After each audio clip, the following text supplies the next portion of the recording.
Hey, this is the closing video to the cooking profession part of my Beginner's Gold series, where I go over the key points I'd like to reiterate and share some of the things I learned along the way. If this is the first time you're trying to make gold, this is one of the many guides for you. I'm not claiming this is the best, I don't know everything, nor is it a fit for everyone. My goal is to show my guildies and other people who have limited time one of the quick ways to turn a small amount of profit. Before we start, I would highly recommend an add-on called TradeSkillMaster. It has many functions and keeps track of so much information it's invaluable to me. The biggest portion of this video revolves around you using it or another similar add-on. From here on out, I'll refer to it as TSM.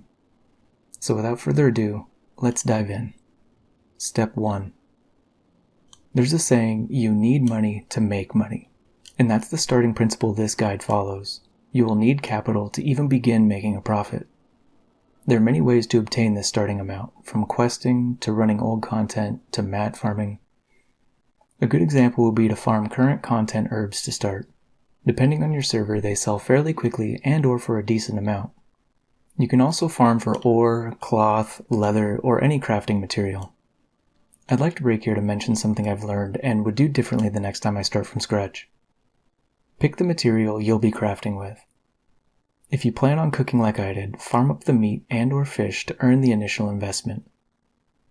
What this does is inform you of the general prices throughout each day for the materials you will be buying.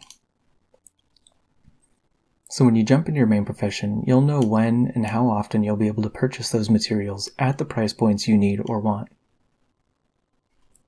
Okay, back on track. I started the series with only 5,000 gold in my pocket that I obtained from questing. I would recommend the biggest investment possible.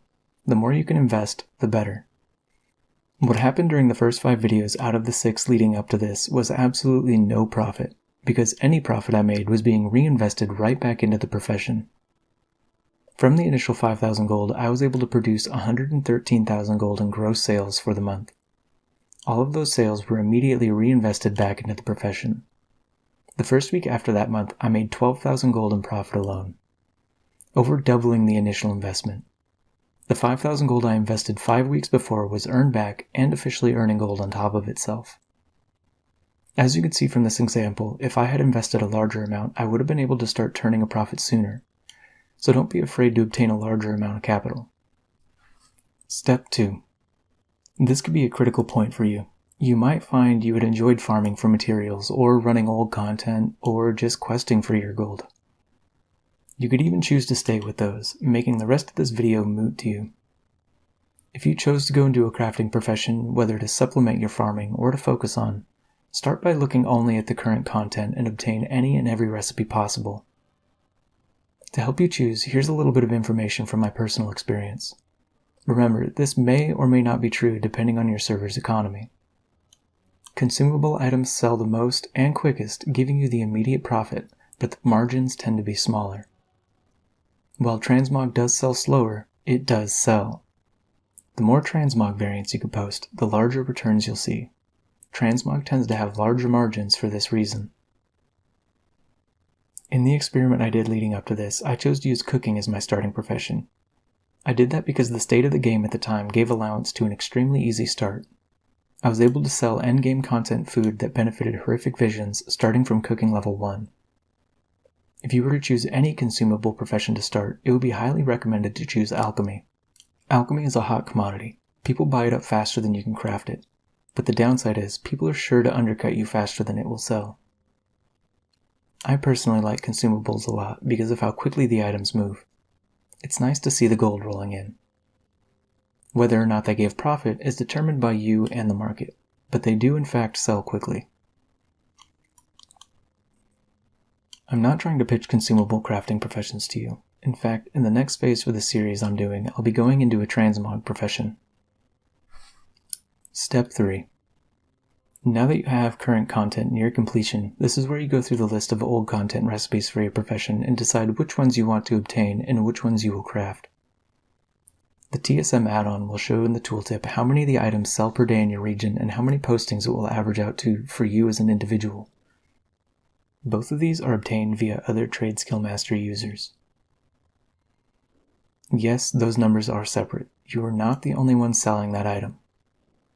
As you sell your items, the add-ons accounting function will start to show your personal numbers separately for measure. This is when you'll want to look at how much it costs you to craft it, what is the average price, and how many posts it will take you to sell. Some have crafting costs very near the item's value. If this is the case, it would be wise to stay away from it unless its total deposit fees are small enough not to matter. Before we continue, we'll need to know how to calculate our rough total costs. This is done by figuring out the cost of materials and adding our total deposit fees together along with the final auction house cut. To start, the deposit fees are usually 15% of the vendor value of the item per 12 hours. So that means it's 30% for 24-hour postings and 60% for 48-hour postings. Let's take a look at an example item I have in my bags, Loa Loaf. It cost me 31 silver in materials to craft. Its market value had eventually crashed to 53 silver on my server. From just these numbers alone, it looks like it's still profitable. Loa Loaf's vendor sell price is 12 silver and 50 copper, giving it a deposit of 4 silver per Loa Loaf posted for 24 hours according to the default Blizzard Auction House UI. I've sold enough of these to have my own sale rate given in the TSM tooltip, and I can see I had a sale rate of 0.1 with these. This tells me that when I was selling this item, it took me an average of 10 postings before selling. Before we finish our math, when the item doesn't sell, the auction house takes your deposit. But on the final post, when it does sell, the deposit is refunded and instead a 5% cut of the sale price is taken. So this means that I had lost 9 deposits and the 5% cut when it finally sold. Quick math. 9 postings times 4 silver equals 36 silver in posting fees. Plus 31 silver in material costs equals 67 silver. Plus 5% of the 53 silver sale price, which is 2 silver and 65 copper, equals 69 silver and 65 copper in total costs. You can see why I no longer posted that item. Its market value of 53 silver is well below my cost of about 70 silver. Now that we know how to determine our total costs, let's take a look at what recipes to obtain from old content. When looking at recipes outside of the current expansion, you'll want to look at the region daily sold and region average sale rate. If you're doing consumables, you'll want that number to be quite high. Transmog can typically be a lot lower and be fine. When I look at recipes I want to sell for consumables, I look at the flavor items first, such as Savory Deviant Delight, Elixir of Giant Growth, or anything else I think sounds fun. I do this for myself, for when I make myself some. After all, we are here to have fun. Then I'll look at consumable items that are needed to craft mounts or other cosmetics like Transmog or toys. These would include things like Alchemy's Flask and True Gold Transmute and Cataclysm, which is used in crafting the Vial of the Sands mount, and Alchemy's Gem Transmute from Pandaria, which is used in the jewel crafting mount recipes. I would even consider taking the time to obtain the Vial of the Sands recipe if I have alchemy already. This not only gives you a few more sales every now and again, but when you do expand into other professions, you can now craft some of the materials needed for other cosmetics or mounts for cheaper than it is to buy them off the auction house. When looking at Transmog, I personally start by staying away from items that have a 0.01 region average daily sold and region average sale rate. This is because that is TradeSkillMaster's lowest displayable value for those measurements, which means that an item sells at a rough minimum of every 75 days or more. If you have competition, even less. This can be for good reasons too. The transmog itself could possibly be obtained from a cheaper and or easier source. Remember, regardless of consumables or cosmetics, that just because it sells doesn't mean it's profitable. Now that you've found some recipes, this is when you'll want to do all that fancy math from earlier to get a rough idea of the profitability of that particular item. The basic formula is material costs plus deposit costs plus 5% of the sale price equals total costs. For materials, you can use the market value of the material multiplied by the amount needed for a rough idea, repeated for each material in the recipe and adding the totals. You can get a rough idea of deposit costs by dividing 1 by the region average sale rate and then subtracting 1 from the result for the final post, then multiplying that by 30% of the vendor sell.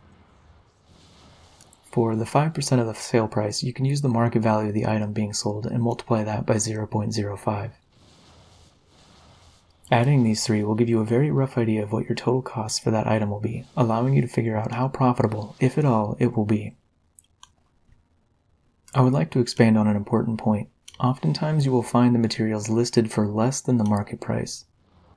This is why in step 1 I recommended to farm and sell those materials to earn your initial capital, so you'll know when and how often this happens. This is important. Sometimes you go through finding the profitability of certain items, it will look unprofitable. If you farm for those materials, you know that particular market. You can recalculate the profitability at those lower price points. This just means you'll have to adjust your strategy for restocking those particular materials, to be willing to buy up those materials at or below the price point you need, regardless if you need to restock them or not. Step 4. Get to work. You probably have a good idea of what you need to start crafting and what recipes you need to start grinding to obtain. What's next is simply sell. When you start seeing how much you actually spend on materials, how many posts it takes to sell the item, or when there is a shift in the value of the item, it's important to go back, do the math, and see if an item is still profitable or not. In wrap-up, this is where I'd like to share some of the things I learned or I think are important. At the beginning, don't completely buy out materials that are at a low price. Leave some up on the auction house. When you completely buy out materials that are at a low price, it could potentially cause the farmers to start posting at ridiculous prices. When you're first starting out, you probably don't have the reserves to cover you during the time it takes for the material prices to drop back to normal. This happened to me recently in the cooking part of the series, where I bought out all of a given material off the auction house, and for the next week, its price was almost triple what it had been selling for the 2 weeks prior. If I had left some up, either someone else would have bought out the rest, or a farmer would have kept it at the same price. The opposite is true as well. If you're the only one posting, don't be afraid to post your items over what you are normally comfortable selling them for. Either you'll make a little extra profit, or you'll cause other people to post slightly under you, returning it to normal. I just took advantage of that this week, where the weekly Tuesday reset took a little longer than normal. So when I had logged in, I was the only one posting certain items. I posted them for 160% of the market value. When I logged in the next day, I had almost sold out. The price was still inflated, but slightly lower to about 140% of the market value. Be prepared for the unexpected. When your operations are beginning to stand on their own, don't be afraid to buy extra materials that are at a lower cost than what you need, or even if you have some in reserve already. As I just mentioned, there will be times when the cost of the materials you need on the auction house will be absolutely ridiculous. This help keeps your costs stable and as low as possible at all times, allowing you to post more frequently and giving more opportunities to turn profit. Learn how to make TSM operations. I had never taken the time to learn TSM and how to make operations because I had preferred to use Excel to do it. When I started the Beginner's Gold series, I learned fairly quickly that Excel is not a viable option for people who want to spend as little amount of time making gold. If you can set up your TSM operations from the start and know how to change it when things aren't working right, you'll be spending far less time in your gold making endeavors. I'm still learning it. Mine are not perfect, and I hope to figure it out soon so I could share this information. Lastly, watch the non-economic changes planned for the game. This can be very important. You might find out that they plan on retiring a certain recipe or pattern from the game, which means if you know it or have it, it might become a lot more valuable. If you don't know it or have it, you might want to try and obtain it before it's gone. Another example would be the change they plan on making in Shadowlands that causes many of the old content alchemy potions to no longer work at the last 10 levels. This means that you no longer have to grind so hard for some of the old content utility potions, since their sale rates will most likely plummet. Well, I've shared the basics and a few tips for one of the many ways to make a little bit of gold. I hope this helps. Later.